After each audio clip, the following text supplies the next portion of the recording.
Dr. John Lamonte, the hair must be obeyed at Sydney Metro, the proud new owner of an operating Northwest Metro, the current builder of a Southwest Metro, and the planner, soon to be delivered, owner of both the Metro West from the city to Westmead and the Metro Greater West, or as we used to know it, the North-South Airport Rail, between originally the M4, St Mary's, and down to Badgerys Creek. John, good morning, welcome, and how's life been when you're building mega projects in the middle of a pandemic? Morning, Chris. Thanks very much for the opportunity to join. I'd have to say that one of the amazing things, despite all the terrible things that are going on out there, not just here around the world, is that we're actually continuing with construction.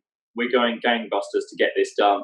We're making every opportunity to take advantage of the situation. So having been out at Central yesterday with Minister Constance, it was just great to see how well the team are actually getting on with the job, and that's what we're doing.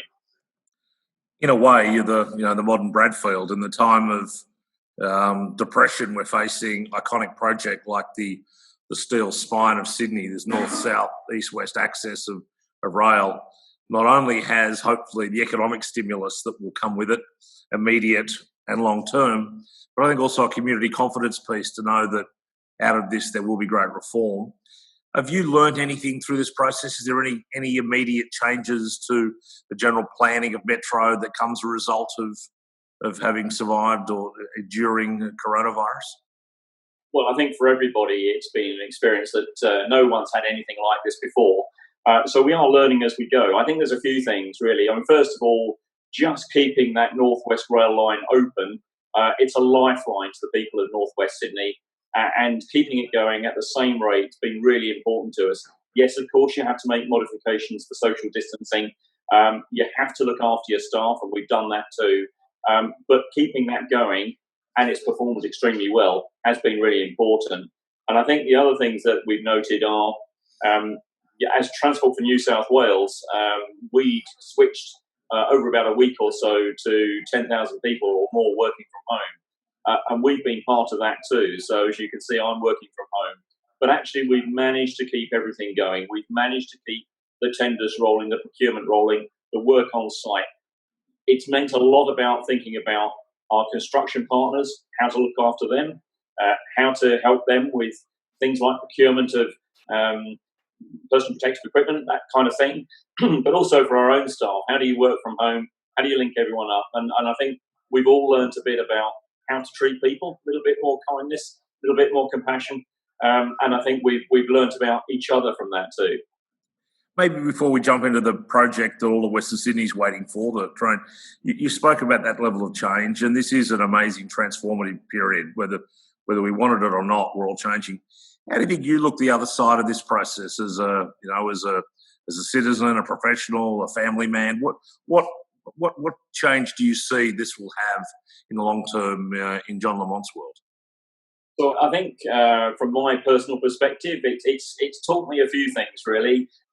Just the fact I live in a block and just relating to the neighbours that I wouldn't normally have kept in touch with, just at a very personal level. The fact that some of the means of communicating, we're doing Zoom today, but some things work for some people, but it doesn't work for others. And just being a little bit mindful that, not everything works for everyone. So how can you reach out and make sure no one's left behind, everyone feels included? So just a little bit about that. And just sensitivity, lots of people, I'm amongst them, with parents in other countries with difficult problems. People are at home with kids that are having to do homeschooling. A lot of bit of sensitivity around how do people deal with that? And it means that their work pattern just can't be a standard, 8 till 5 or whatever we were working. You have to be much more flexible. And I think that's part of how we'll get through this and get out the other side, because we'll be thinking about actually, how can we work differently? Let's take advantage of that. Let's look for the opportunities. You're a proud Londoner, and we're involved in organising our East London study tour last year when a bunch of Westies went to London to compare notes on urban renewal. London's certainly been one of the hotspots, global hotspots for coronavirus. What are you hearing on the ground from friends and family back in the old Dart? Well, so not just London, but Manchester, where I worked for 6 years. I think it's been pretty grim, and certainly, makes you realise just how lucky we are here that we haven't had to face some of the same challenges, and it shows, how as Australia we've done well to impose restrictions early and not have to face some of the challenges. But I think there's some amazing spirit coming through. The Thursday night clapping the health services seems to be an institution. It's even got my mother out there, and she's 83. It's quite something. And I think listening to friends around Europe, they've had to face very different challenges in Italy, in Spain, and the way they've had to react and adapt. And I think everyone's looking forward to let's see that peak and let's look to the other side. Let's do it in a measured way, but let's look forward. But speaking of the other side, literally the train line you're building between the city and Parramatta Westmead, and then between the north and the south and the outer west, between the airport and where people live, are iconic and hopefully a large part of the government's recovery process. We've just seen an announcement from Planning Minister Stokes that the government will formally review things like value capture, that the Productivity Commission is going to have a look at that. I know something Transport's been pushing for a while and planning has been not as adept at. Do you expect private sector should be getting ready to play a bigger role as a result of that, whether it's simply PPPs for delivery or management, whether it's a value capture model around above station development? Will the other side of the bridge hopefully now allow for a bigger role for the private sector to help take up the load? Well, look, I think big questions there, but certainly our experience of the public-private partnership on Northwest, the way we're extending that through the city, down to the southwest, we've got confidence in that delivery, and we're used to that model now, so we can make that work. Great involvement from the private sector in that.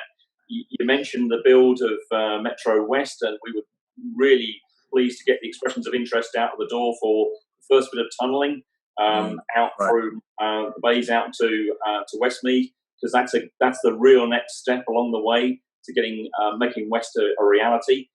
And again, when it comes to Greater West and the link to the airport, great opportunities for the private sector in that.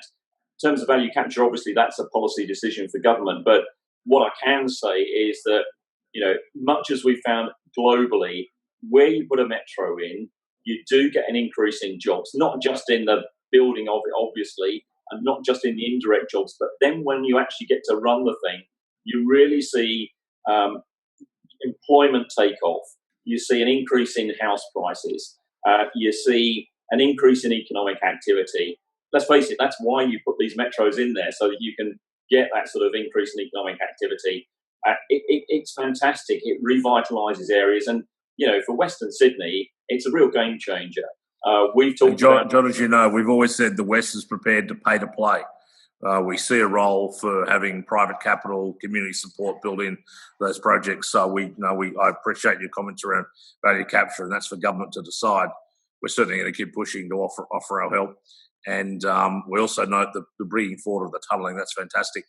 Would you expect Sydney-siders, Western Sydney-siders, are going to see a north-south train before an east-west? That's still the scheduling, the train servicing the airport, stage one. Despite a bit of argy-bargy between state and federal government that's always going to be there, it seems like we're getting closer to turning some soil north-south. Well, look, I'm talking with the chairs of the Aerotropolis and the airport. They're going great guns on the airport with earth moving. And obviously they'll want the transport links, not just a rail link, but also road links in there as well. And we've got to make sure that happens. So when the airport opens and when we've got passenger services in there, we've got all the infrastructure in place. And obviously we'll work closely with federal government and state government to make that happen. And when would we expect some definitive answer around things like station locations on north-south, and even the future of, say, the Rothermere or Pyrmont issues for east-west? What's the timing for government to make those final decisions on exactly where the stations will be, so the community can respond in terms of allocating resources around those exciting new urban nodes? Well, look, it's an exciting program. We've been talking about it for some time for the west of the airport. The announcements are really a matter for federal and state governments. I'll let them focus on that. In terms of the West, we've undergone quite an interesting consultation period on the Rydalmere prospect. We've had a lot of inputs on Pyrmont as well. And of course, as soon as we've gathered that and we've provided advice to government, then we can start getting information out about what that's happening. But I would say that we've really welcomed the community input, because at the end of the day, we're there to serve. And it's great that people have fed in their views, and that allows us to make better informed decisions. Just in closing, mate, we're looking at this whole process under the sort of 3 R's idea: the recovery, reform, and re-engagement. How you start an economic turnaround, how you don't let any crisis go unleveraged and engineer the major reforms that we can do, and then how you really commit to re-engaging a community that's been from self-isolation to active cohesion again. Maybe under any of those 3 headings, what's your general, what's the John Lamonte personal thinking about what are some of the big initiatives we could be doing, metro related or not, to try and reshape how we live our lives on the other side of the bridge? So the big one for me, and you'd expect me to say, is construction of metros. And what we're seeing at the moment in the city at all our sites, we're going great gangbusters to get them done. And those sites are employing all the different trades, from designers through electricians, through plumbers, traffic controllers, you name it. So if you want to get economic stimulus, focus on those. Let us accelerate them. Let's do the same with West, and let's carry on with construction, because through construction, and the government's very committed to carrying on with construction of metros, that's how you can get a real drive, and you can get lots of people employed, and you can really get that stimulus going. So big projects like ours, great opportunities. Let's invest more in those. The mega projects certainly are the beacon of hope for us in the West, as we want to continue our responsibility of managing a lot of the growth the city's going through. Let's hope that our mega projects continue their positive development, don't strike the fate some of their English counterparts have had in recent times. And John, good luck and Godspeed to you. We're all backing you in, because this is the sort of project that not only helps rebuild our economy, will help re-engage our community as well. So we look forward to the next stage in the process. Thanks very much, Chris. Thanks very much for letting me join. Thanks, John.